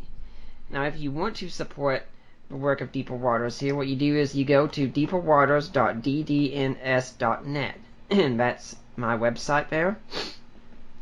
And you see a link that says Help Support the Work of Deeper Waters Christian Ministries. You click on a link in there, it takes you to a website of Risen Jesus. Have you gone to the right place? Yes, you have. My in-laws run that site. And so you make a donation, and then you email or contact me or Debbie Lacona or Mike Lacona, one of us, and say, hey, I made a donation and I want to go to Nick Peters. I want to go to Deeper Waters. And they will make sure that we get your donation, and your donation is tax deductible. And seeing as I'm working on the masters right now, your donations will be greatly helpful and appreciated. And if you can be monthly donors, that's even better. You can buy books that we sell on Amazon, and I still need to do some work on that. The books that you hear on the podcast, and you can buy books that I've written or co-written on Amazon, such as Defying Inerrancy, or Groundless, or God and Natural Disasters, or A Creed for the Ages. And there's also something, now you may not hear really listen to this one, okay? Support us via purchasing jewelry, where you purchase through a link there, and you give a code word LOVE to access the information of the site, and then you make your purchase. And when you're done making a purchase, you contact me or Lena Clesto, who runs the Premier Jewelry section, and said, hey, I made a purchase and I heard about this on Deeper Waters podcast. So guys, here, you got your lady's birthday coming up or anniversary coming up. You want to get something really nice, get some fancy jewelry, because we know women tend to love jewelry for some strange reason. And maybe you might even get a little cross necklace, which would have shocked the first world. But you get some jewelry, and you pay whatever you want to pay. You just let Lena or myself know about it. 25% of what you pay goes straight to Deeper Waters. Now, Dr. Richards, do you happen to have a charity or an organization you'd like to encourage people to donate to? Nick, I think if people are listening to and benefiting from your podcast, I'd like to encourage them to support what you're doing. Thank Me you. too. Me too, Dick. Okay, so I guess that you've answered that for me also, Dr. Reeves. Well, thanks, gentlemen, for that. And yeah, they do have their own free will too. But I really thank you all for coming on as we are talking about this book. And some of you might be wondering, are you going to get into the meat of the letters themselves? And my thinking on that is really not too much, really, because we want to understand Paul as a person, and hey, you have to have some more reason to want to get this excellent book as well. But let's talk a little bit about Paul's message here. I know Dr. Capes isn't here, but you two can talk about this. When we talk about Paul preaching the gospel, what exactly are we talking about? Yeah, and even that word gospel, we tend to think of it as a Christian word or a theological word. Right? But the word gospel was a very political word. It was the word that Caesar used to describe his agenda to rule the world. And so therefore, I think it's fascinating that Paul, we might say, co-opted language that was like from the political world, from the courts, from the marketplace, and he used all these terms to describe the kingdom of God, the work of God through Jesus Christ for the benefit of Jew and Gentile, the whole world. And so for him, I read him, that the gospel is a person. The gospel is good news about a person, Jesus the Messiah, who's the Son of God, who's made good on all the promises God has made to Israel. And what those promises mean are not just that God would make out of Abraham a nation, Israel, but God's promise to Abraham is that he would be the father of a multitude of nations, and that the blessing of God that was made to Abraham comes through this one, Jesus, the Messiah, the Christ, who fulfilled all the promises God made to Abraham and to Moses and to David and through the prophets.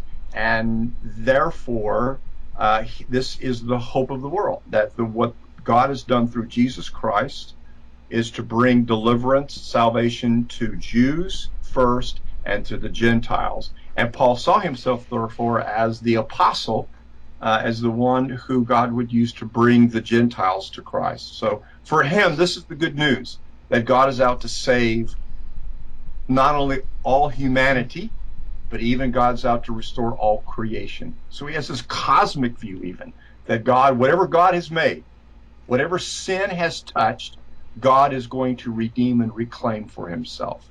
And so his good news, when you think about it, is therefore eternal. There's no end to it, and there's no spatial end to it. It's God is out to reclaim everything he's made through his son, Jesus Christ. Dr. Richards, do you have anything you'd like to add to that? Yeah, we sometimes, Rodney and I will sometimes tell students that we have a tendency to read the New Testament backwards. We'll use the example of parables that Jesus would teach. He would take something everyone knew, like farming, to explain something no one understood, the kingdom of God. So he would say the kingdom of God is like a farmer who went out and did this. Well, everyone understood about how farming worked. They just didn't understand the kingdom. Well, as Christians, 2,000 years later, we understand a lot about the kingdom.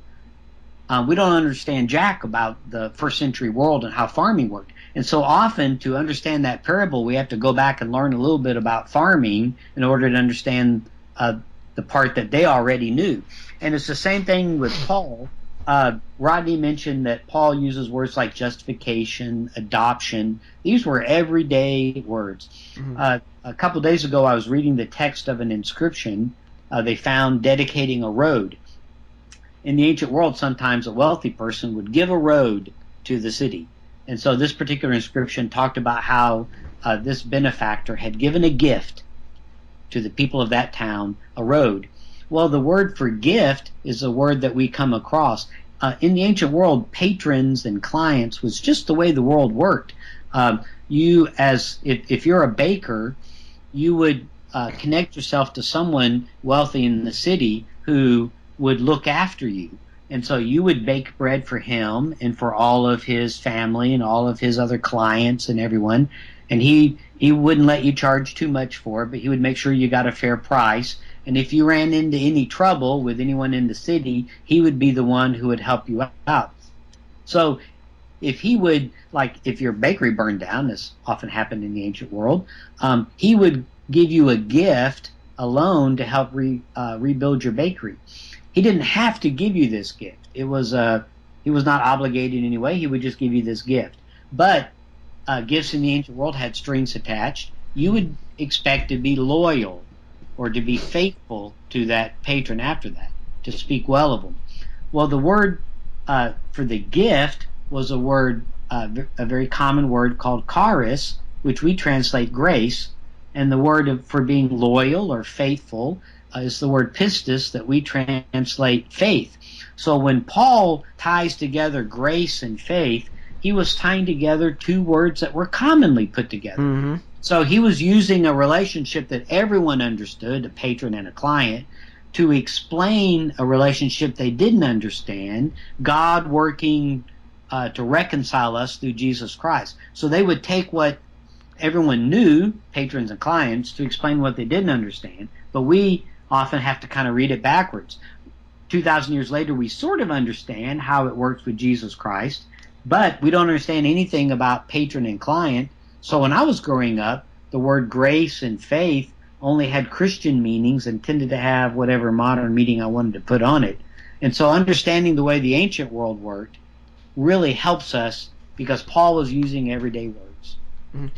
You know, I'd like to touch on something that Dr. Reeves largely says, that Dr. Richards added. Dr. Richards about Jesus Christ, and Dr. Reeves talked about the importance of Jesus being the Messiah and such, and how that was promised through Abraham. Scott McKnight has written a lot about this in the King Jesus Gospel, that we usually encounter, say, Jehovah's Witnesses come to our door. They deny Jesus is fully God in the flesh, and so we go out and battle with them because we have to show Jesus is fully God. But we don't mention many Christian groups that go around and say, yeah, Jesus is fully God, but he's not the Messiah. And so we don't really spend as much time focusing on the Messiahship of Jesus. But for Paul, it would have been absolutely essential. He would be shocked that we would not take that so seriously today. Why does Jesus being the Messiah matter? Right. That's a good question, Nick. It sounds, again, very religious, doesn't it? Yeah. But in Paul's day, those were political claims. I mean, why did they crucify Jesus? Because he was making some significant political and theological claims. I love Pilate's question. You almost like you speak of a kingdom, What does that mean? If you're going to go around claiming a kingdom, you have to have a king. There's got to be a king to run a kingdom. And the anointed one, that's what the word Messiah means. It's from the Hebrew, Aramaic, and then Christ comes from the Greek Christos. Both these words mean the same thing. And the anointed one, there were priests who were anointed, but the way they used it in Jewish literature was to anticipate the son of David that God had promised. They would build a temple and establish a kingdom that brought justice, as the prophets predicted, to all people, especially to Israel. And so this king was to basically effect the reign of God, when the presence of God, as the prophets predicted, would mean justice for the poorest of the poor. And it would mean mercy, and this kingdom would consist of the very presence of God. And God would rule through this kingdom from Jerusalem to the ends of the earth. And that was Paul's frame of reference. Of course, Jesus comes and basically presents himself as the one who will make this kingdom come true. However, the weapon that the king would use, it would not be the weapons of men. Rather than kill his enemies, God decides to send his son as a king who will die for his enemies. Why? Because the ultimate enemy of Israel wasn't Rome. The ultimate enemy of Israel and all humanity was death, sin and death. And so the way Paul sees it, this King Jesus came to conquer the ultimate enemy against all humanity, and he did it through his sacrifice, the cross, that brought reconciliation between us and God, and us and each other. The church, get this is so important. We tend to think of justification, reconciliation as only individual, and this is Scott McKnight's. His recent book, Fellowship of Difference, is brilliant on this point. He keeps talking about how it was God's intention to have a people that would live out the kingdom to show the rest of the world this is what justice looks like. This is what mercy, as Randy was saying, this is what grace is. And that we were to treat one another like this as a witness to the world of basically the kingdom of God. That the kingdom are a people as much as a place. And so Paul was convinced that this church God used him to take to the Gentiles as well was an end-time demonstration of the reign of God, empowered by the Spirit, another gift of God that the prophets predicted, like Joel. It would prove that God's present, that the end of the age has come. And so it's an amazing idea that, and I think maybe for Americans, because we have, we don't have kings. Right. We don't have royalty. We don't have thrones and And even for England and other places, it's more of a how would you describe the monarchy in England? It's more of a political traditional thing. Yeah, yeah. But I wonder, and so I've suggested to my students, if we were to have this language, Jesus as president, Yeah. we might pick up on the politics of it. Of course, it might leave a bad taste in our mouth. Mhm. But there you go. When Jesus comes into the world, he is here to deliver a kingdom as a king who will reign in a completely upside down way that brings the justice and the mercy and the grace of God to the people who need it the most.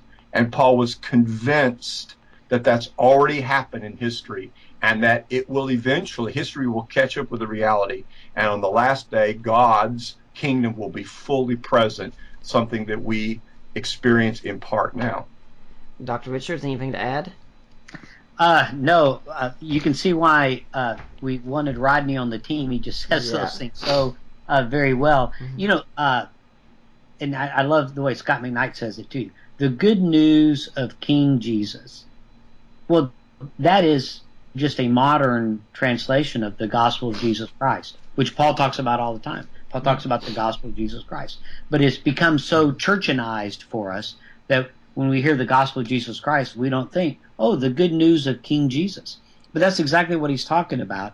And Paul spends all of his time talking about church and people because, as Rodney said, the people are supposed to be the proof that the kingdom of God has come. That's exactly right. And maybe to throw in a word for David, that's what I love about, David was the main editor of The Void. And they kind of got in trouble a little bit because they dropped the word Christ, because some people think Christ was Jesus's last name. Yeah. Yeah, but I've met that. It's a political title. And I love what The Voice did as the liberator, the liberator king. Mm-hmm. And that's really a truer translation of what Messiah / Christ would have meant then. And it's almost like we need to recover that sense that, kings deserve our life's devotion, Mm-hmm. right? They're worthy to bend the knee and swear allegiance. Yeah. to him. For our interest, David Capes has been on here before, and we were talking about his translation of A Voice, so you can go back and check our archives, and you can find that. Let's talk a little bit about the political ramifications. One of the letters I will be going to for a little bit and talk about this is, I like to look at the letter of Philippians this way, because Paul is writing this from prison, and he would naturally be under prison due to Rome, wherever he was at, because there was some debate about where he was at. And so he's in the hot seat already, and he writes to Philippi, which is a Roman colony where everyone would have been seen as a Roman citizen. He says, you are citizens of a kingdom of God. And this is pretty much saying, hey, Caesar, in your face, we're taking over right now, and Jesus is challenging you. And that whole hymn in Philippians 2, that is a smack in the face of Caesar. Yeah, that's right. And N.T. Wright's done a lot of work in this, and other scholars have, talking about the implications of Paul's gospel, that it wasn't just a message to get us to go to heaven when we die, that the resurrection is a political statement. It is God reclaiming what humanity has basically mucked up, right? And so I love the idea that here is a political prisoner of Rome in chains declaring that his Lord Jesus reigns supreme. Oh, yeah. That there's so much that's dripping with irony that helps us see that the kingdom of God is not easily seen in human terms. That's why Jesus goes, do you have ears to hear? Do you have eyes to see? Because the kingdom of God doesn't operate like the kingdom of men. The kingdom of men operates with really an skewed sense of justice like Rome did. They claim justice for all. It operates with the sense of who's worthy and who's not. But the kingdom of our Lord is completely subversive to that. And so scholars have pointed out, like you said, Nick, the subversive quality of the gospel that shows up in spades in his letter to the Philippians. And here it is. And the number one word he uses is joy, right? He's constantly saying, rejoice, rejoice, almost like he's trying to encourage them. This man in prison who's convinced that he's living the life of Jesus, because what happened to Jesus? He got in trouble with the Romans. What happened to him? And Paul goes, as he says, he who was equal with God, he emptied himself. And Paul says in Philippians 3, hey, that's happening to me. I've got all this stuff that I could claim as status, but I'm experiencing the gospel, this pattern of the good news of Jesus. And he's basically trying to encourage his converts, look, rejoice, because this is the kingdom that matters. This is the one that is eternal. This is the one that will take over the whole world, and evil is already lost.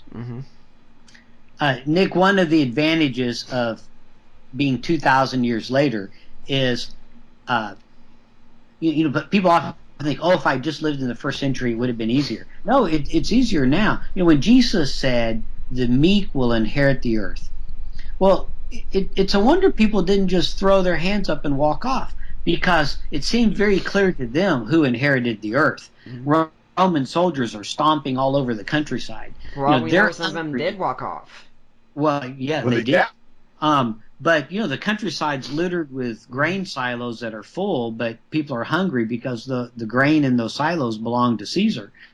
And so it seemed to them the meek was not inheriting the earth. But now, 2,000 years later, we can say, well, Rome actually didn't inherit the earth. It didn't come to anything. And so when Paul talks about how emptying ourselves is the way to exaltation, that Christ's kingdom is going to take over the earth, it ought to be easier for us to believe that, because we have seen how the gospel is like yeast, like Jesus said. And we've seen examples in history where it has leavened the lump, where it has caused the dough to rise. And so we do see evidence. But as Rodney said, it's still turned upside down, or God would say he's turned it right side up. And if we can take just a second to plug it, we talk about this stuff, I think, a little more clearly in the next book, The Rediscovering Jesus, that just came out. Yeah. And let's go to Rediscovering Jesus for just a little bit to show a contrast with Paul here. With when you talk about rediscovering Jesus, you talk about, what if this gospel was the only gospel we had? What if these epistles were the only epistles we had? And what if the only version of Jesus we had was these versions of Jesus? Well, let's contrast this with Paul then, okay? Because we've been talking so much about rediscovering Paul. Let's suppose we live in a world where Paul had never been. How do you think things would be different for us today? Oh man, that's a good question. That's huge. Of course, we in the book we have, we look at Mark's Jesus and Matthew, Luke, John. We look at Paul's Jesus, the Jesus of Hebrews, which is completely different than in so many ways. Not completely, but there's quite a bit of difference in the priestly Jesus of Hebrews, the Jesus of the exiles, and then the Jesus of Revelation. Oh my gosh! The apocalypse was talked about, and now for something completely different, to throw in a Monty Python line. So what you're asking is, and it's hard, Nick. Think about it. Paul has had such a huge influence on Western Christianity, and rightfully so. His impact is seen in so many ways. He makes theological sense of the most important thing that happened in human history, and that's the death, burial, and resurrection of Jesus. He helps us make theological sense. But what makes, I think, Paul even more strategic for us is that he tells us how we're to experience that. And he's trying to get his converts to experience the cross and burial and resurrection of Jesus. And so it's really hard to say, okay, if we didn't have Paul, pull all of Pauline theology out of our heads in the West, right? Let's pull out the language of the cross that's so important for Paul. What does he say? I preach Christ and him crucified. The language of Paul where he says, I know that the world sees the cross and the gospel as foolishness, but to me it's the wisdom and power of God. I mean, he did such a brilliant job of helping us Gentiles, first of all, believe that we belong as members of the family of God. He helped us see that we are brothers and sisters regardless of ethnicity and gender and economic status. He's had such a profound influence on us. So you're really asking a tough question to say, okay, what if we only had Matthew's Jesus? What would we believe? And we try to do that in the book, don't we, Randy? Right. I think is, if we can take a little bit of a of a pious turn here. I think that there's a aspect to the gospel that comes from having an uneducated Galilean fisherman. We, as much as we like to razz Peter, he's the only one who walked on water.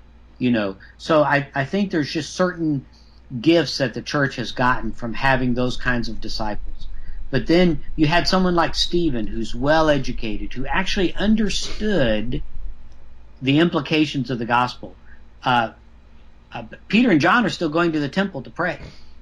Stephen understood that the gospel had implications for that.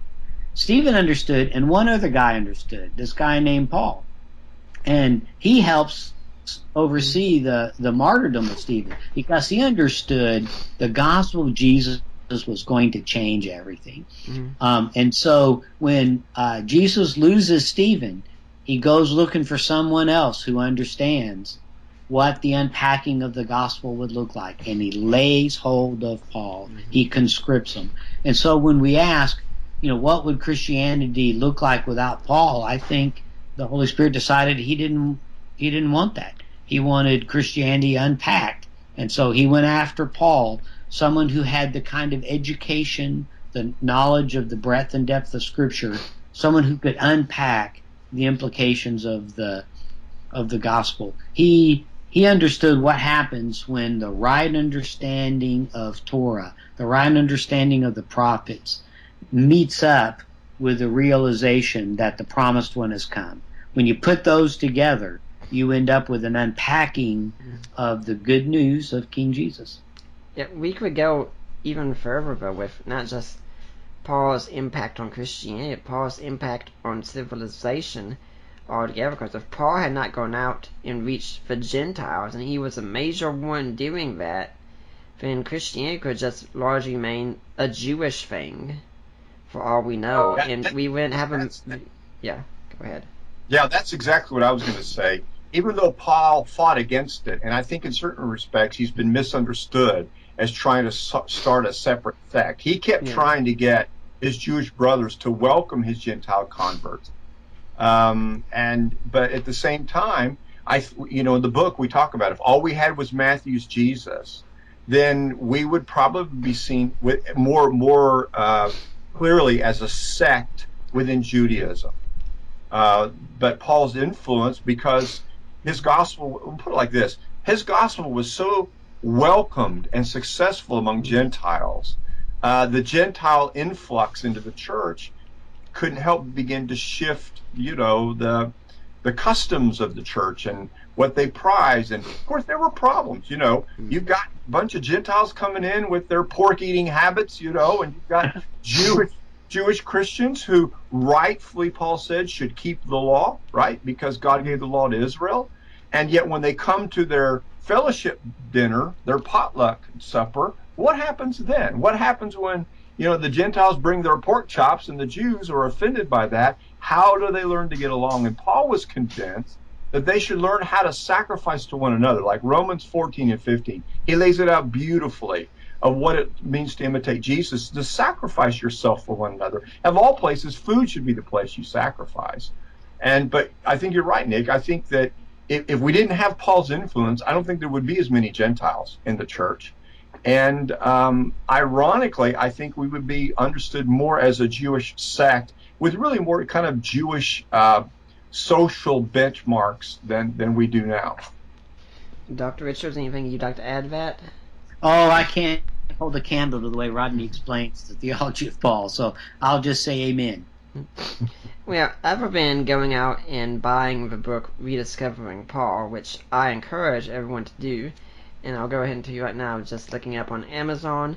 The paperback version is $20.98 right now. The Kindle version is $9.99, so if you want to get that now, that's the price. It's a pretty good deal as well, and it is certainly an excellent book. I mean, this is the go-to book I'd give someone to understanding Paul. But other than reading the book, let's suppose after listening to the show, next time someone here who's heard the show sits down there reading an epistle of Paul, what should they be thinking about as they're reading this epistle?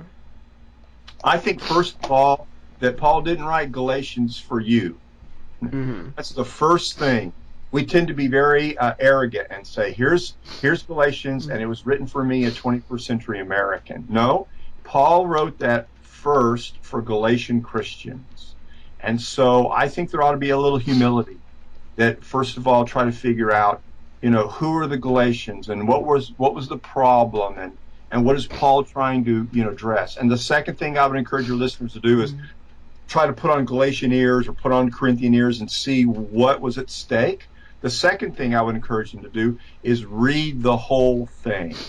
We tend to jump in the middle of a letter and feel like we can understand a verse or two, when the truth of the matter is these letters are arguments.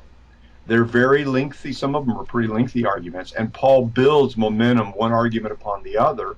And you will just learn so much more about, say, Galatians 5, the fruit of the Spirit, if you spend time understanding the significance of what Paul gave up, you might say, in Galatians 1, and the compromise he tries to reach over the table in Galatians 2. So those would be my 2 bits of advice. Randy, what would you add? Oh, goodness. I'm just sitting here basking in that. I would agree with Rodney that we have to remember that we're reading someone else's mail, that Paul wrote this first to someone else. But then with the humility to realize that because it's God's word, it applies to me today. So I don't open it up and say, God's, that this means to me. No, it meant to them. So, first thing we do is we look for what did it mean to them, and then how does that apply in my life today? Because I think it does apply. But it takes a little bit of work. All great things take a little bit of work. But we'd also encourage people. Christians have been doing this for 2,000 years. Lives have been changed by it. My life was changed, so was Rodney's. Your life would be changed by reading this. It is truly the good news of King Jesus. And isn't it amazing how Paul is still our apostle? We're Gentiles. He's our apostle. And so he has he should hold a special place as well in our hearts, as he says, imitate me as I imitate Christ. Yeah. And so we're following the Lord, but Paul can help us learn what it means as a Gentile to live as a member of the body of Christ. And I just marvel about that this man still has great influence, because he was doing something more than some social engineering, trying to get people to get along. He was doing the work of God. And like Randy said, this is still the work of God. This is still the Word of God. And the Spirit Paul counted on to use to apply to our lives even to this day. Yeah, I find it interesting that some people have described American thinking as we read the Gospels as if they're chips and dips, preparing us for the main course that takes place in Paul. Yeah, no, we don't think so. Rediscovering Jesus was really a great experience for us, just to do that, to see Paul as one voice. But boy, there are other equally important voices of who Jesus is in the New Testament. Yeah. And Nick, there's always more to learn. Someone, if you've read Galatians, it's not like, well, I've read that now, I don't need to read it again. Rodney and David and I are constantly returning to these letters to see what else we can learn. In fact, we're hoping in the spring to begin the process of doing a major rewrite of Rediscovering Paul, a second edition, because we're learning new things and benefiting in new ways from the study of Paul and of scholars who are writing about Paul. Well, I'd like to thank you all for both coming on, and we are going to be working on having you all come on again soon, hopefully next month, to talk about Rediscovering Jesus, which I think you all are a little bit interested in talking about that book. I don't know, because I'm watching on Skype, folks, you can't see it, but as soon as I mentioned talking about it, the thumbs up just came up immediately from both of these guys here. Let's start wrapping things up here. Dr. Reeves, do you have a website or blog or way people can get in touch with you if they want to find out more? Nick, I'm a horrible blogger. I mean, I do have a blog. It's on the WordPress, A Genuine Faith. I don't post as often as I should.